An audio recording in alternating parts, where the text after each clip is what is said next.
Academia is supposed to be searching for truth. Yes. And there are various ways to search for truth. Science is the way to search for truth about the natural world.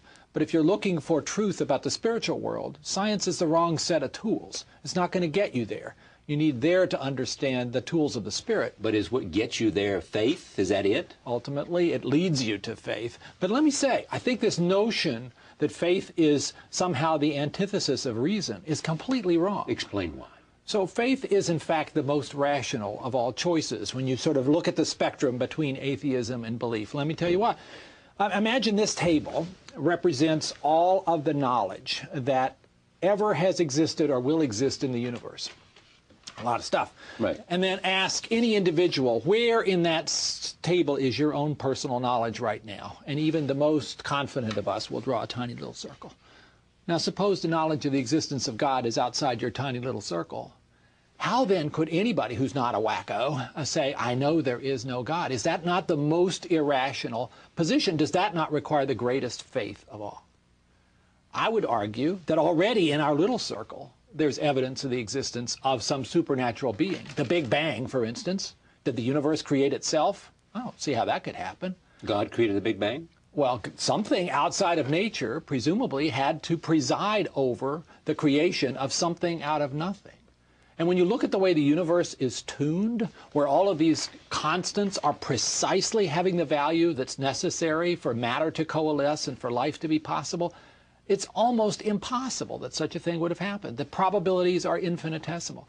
That sort of makes you wonder. Even Stephen Hawking, who did not come at this exactly as a believer, writes in his book, The Brief History of Time, this has religious significance. And it does. So you can look at the logical evidence and bring yourself right up to the cliff's edge of saying it makes sense that there is a God. But then you still have to decide because whether you to can't take explain it in science? You can't explain some of these things in science, and you can't answer some of the questions. Scientists can't explain the Big Bang? No. They can explain that it happened, but they can't say what happened before. It's a discontinuity. What happens after we die? Well, I believe, as somebody who has gone down this long journey of trying to understand faith, that there is something outside of what we see here, and that after we die, we'll find out a lot more about what that's like. I don't know exactly what its characteristics are going to be. In fact, you have no idea. I have a glimmer. Why do you have a glimmer? Because I have... A believer would make you say... Yep. Because of a series of things, experiences of my own, you would say, I came to believe that, but I don't know.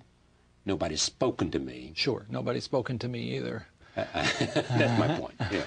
But I do think faith is not one of those emotional reactions that you carry with you the rest of your life. At least it's not for me. It is going through the evidence, as Lewis did, as I have done, as many others wiser than I have done, and coming to the conclusion, look at St. Augustine, who was a wonderful model of this, that it is much more plausible to accept God's existence than the alternative.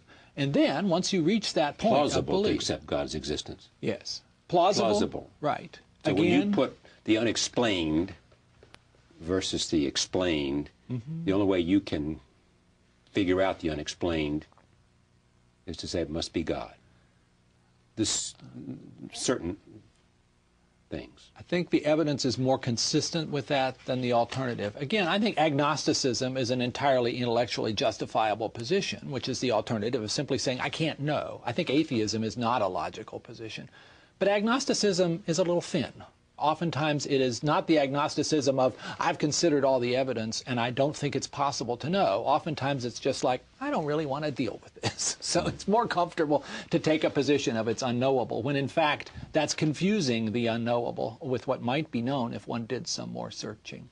And what I did when writing this book was try to describe my own pathway towards that searching as a scientist, and to argue something that I think has been lost a lot lately, that is that the scientific worldview and the spiritual worldview are entirely compatible. They coexist within me on any given Thursday afternoon. They make my practice of science more meaningful because it's also an investigation of God's creation. They make my faith more meaningful as well. And the idea that this harmonious middle ground between the extremes of shrill atheism on the one hand and fundamentalist Bible-thumping saying that science can't be trusted on the other, that middle ground needs to be supported, encouraged, and young people need to know especially that it exists, because it may be hard to tell these days.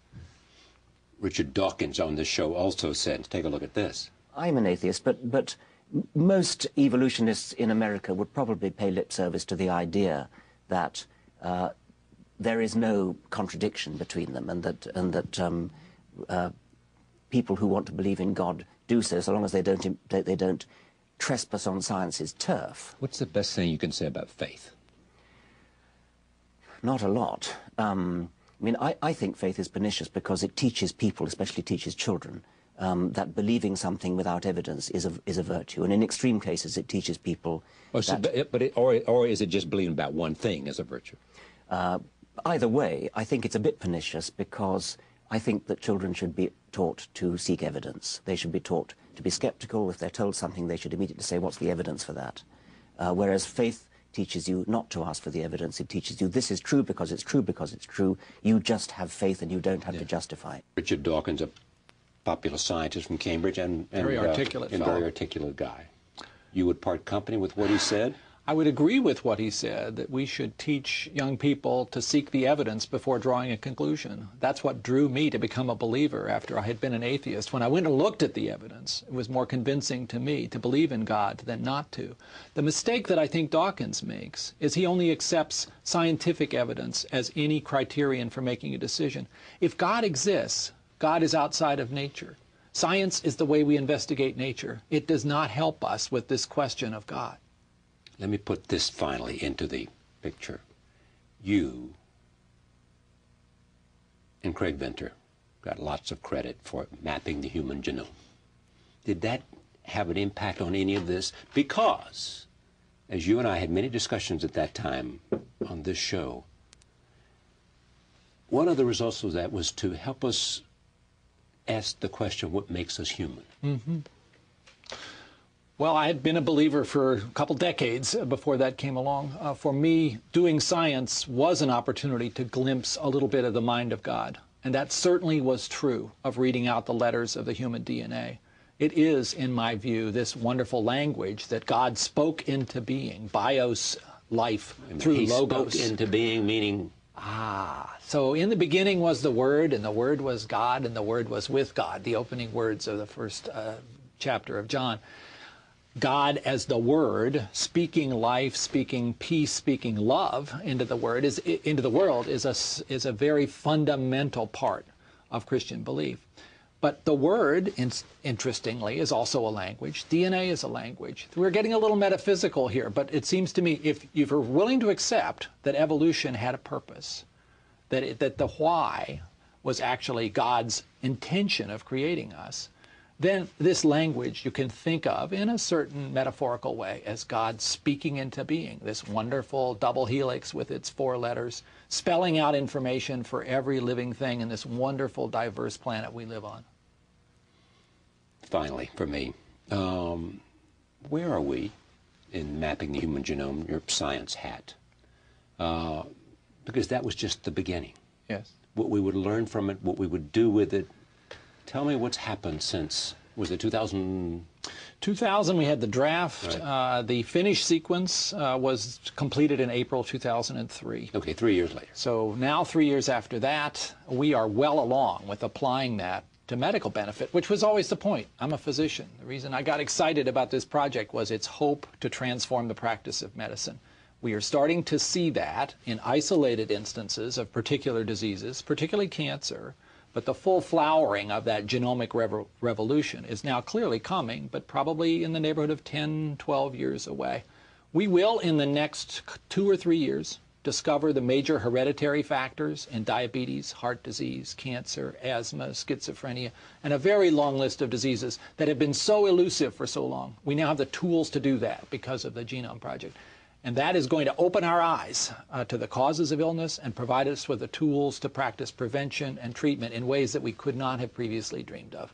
It's a very exciting transformation, turning us into truly a rational kind of science that we can apply to medicine and do great things, and things that we desperately need to do for all those people whose diseases we currently don't understand. So the hope is even more realizable. Yeah, absolutely. 3 years after. We get closer every day. And where are you on the stem cell debate?